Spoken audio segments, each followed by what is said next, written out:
বিধায়িকা একটা বাইট দিয়েছিলেন মিডিয়াতে, চন্দনা বাউরি।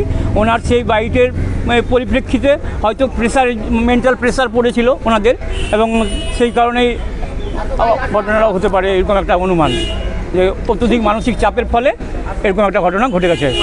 যেটা আমি, আমার ভাই সুভাষ মণ্ডল, তার স্ত্রী রুম্পা মণ্ডল। কালকে আমাদের ডিএম, বাঁকুড়া জেলার ডিএম এবং বিএমএইচ ওনারা অমরকরণ হেলথে জমা হয়েছিলেন।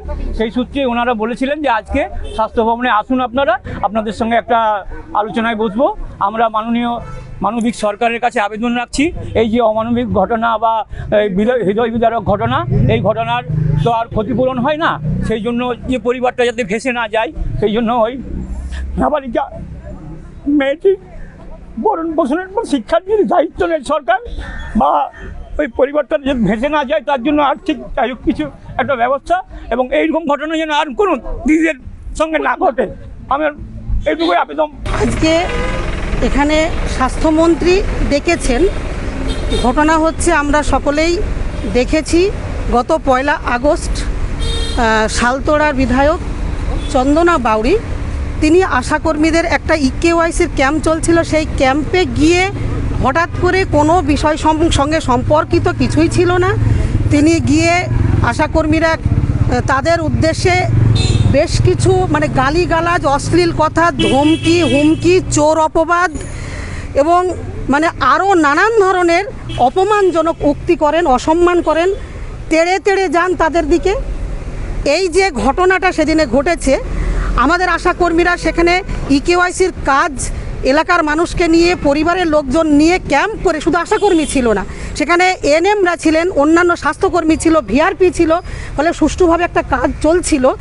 সেখানে তিনি কিছু মিথ্যা অভিযোগ নিয়ে এসে গালিগালাজ করেছেন, এবং তার জোরে আশাকর্মীরা অত্যন্ত অসম্মানিত হয়েছে, অপমানিত হয়েছে।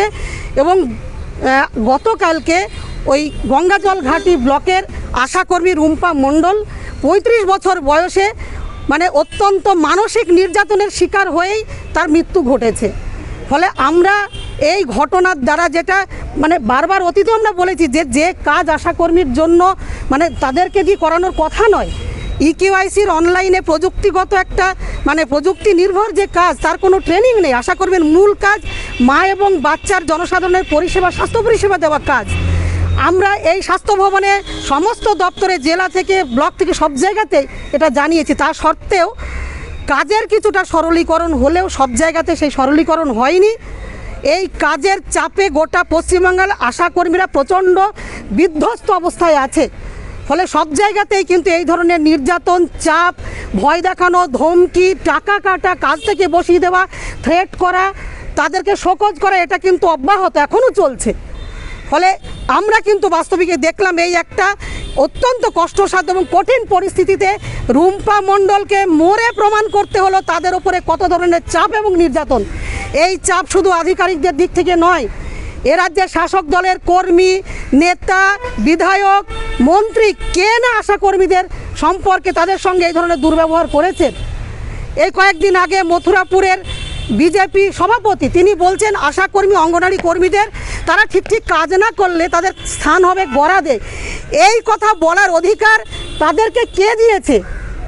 আমরা জানি যে এই ছাড়পত্র একেবারে প্রশাসনিক তাদের অপদার্থতার জন্য এই ঘটনাটা ঘটেছে, এবং প্রশাসন এই ধরনের যে কোনো পরিস্থিতি তৈরি হওয়ার জন্য এই ব্যবস্থাটা তারা তৈরি করেছে।